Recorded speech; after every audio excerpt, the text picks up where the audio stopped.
जैसे कि आप देखेंगे यहाँ पे आधार सुपरवाइजर सर्टिफिकेट, अगर आपके पास आधार सुपरवाइजर सर्टिफिकेट है, एक्सपायर हो गया है, तो आपको क्या करना होगा। अगर नहीं है तो आप रजिस्ट्रेशन कैसे कर सकते हैं। अगर सारा चीज़ है, आपके पास आईडी है, पासवर्ड नहीं है, पासवर्ड भूल गए हैं, तो पासवर्ड को रीसेट कैसे करना है, आज स्टेप बाय स्टेप इसके बारे में हम बताएंगे आपको करके।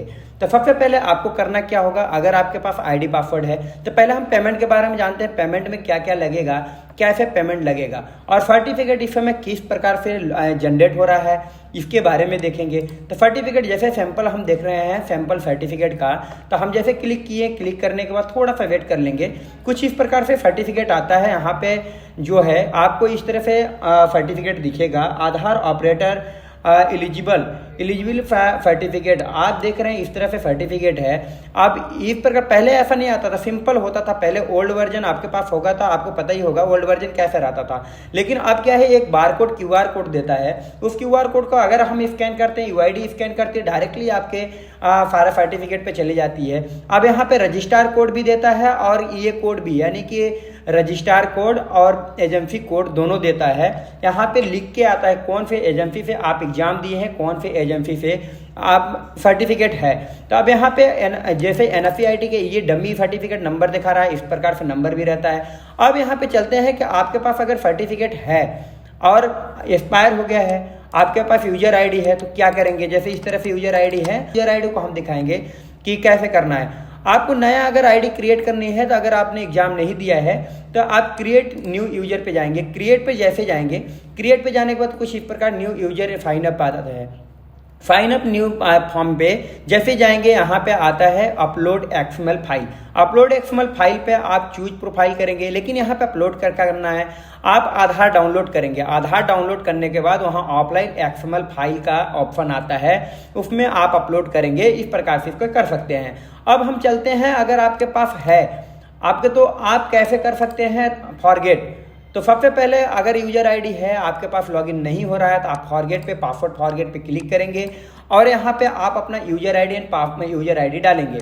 अब प्रोसीड पे हम क्लिक कर देंगे। प्रोसीड पे जैसे ही क्लिक करेंगे, थोड़ा सा हम वेट कर लेंगे। कुछ इस प्रकार से आता है, by select question and answer. अगर आपने पहले जो आईडी बनाया था, क्वेश्चन और आंसर आपने जो डाला था, आपको याद है, तो इस पर टिक करेंगे। नहीं है तो मोबाइल नंबर, ईमेल आईडी पे आप क्लिक करेंगे। अब यहाँ दो कंडीशन दे रहा है, या तो आप मोबाइल नंबर डाल सकते हैं या तो ईमेल आईडी। तो हम यहाँ पे क्या करेंगे, अगर आपके पास mobile number, email ID, mobile number याद है, ईमेल आईडी याद नहीं है, तो आप मोबाइल नंबर डालेंगे। मोबाइल नंबर देने के बाद सेंड OTP पे क्लिक कर देंगे। सेंड OTP पे जैसे क्लिक करेंगे, सेंड OTP पे क्लिक करने के बाद आपके पास एक OTP प्राप्त होगा, मेल आईडी पे भी प्राप्त होगा और आपके मोबाइल नंबर पे भी होगा। जैसे OTP मिलेगा, OTP देने के बाद आप OTP डालेंगे और यहाँ पे वेरीफाई कर देंगे। वेरीफाई करने के बाद देख रहे हैं कि आपको यहाँ पासवर्ड बनाने के देगा। यहाँ पे हम पासवर्ड बनाएंगे। यहाँ पे पासवर्ड न्यू और 2 बार प्रेस करना होता है, जैसे न्यू पासवर्ड और कंफर्म पासवर्ड। अब यहाँ पे न्यू पासवर्ड, कंफर्म पासवर्ड को हम सेव करेंगे। सेव सबमिट करने के बाद कुछ इस प्रकार से सक्सेसफुल आएगा। अगर आप सेव करना चाहे तो सेव भी कर सकते हैं, अगर सेव नहीं करना चाहे तो नहीं कर सकते हैं। अब इस तरह से रहा।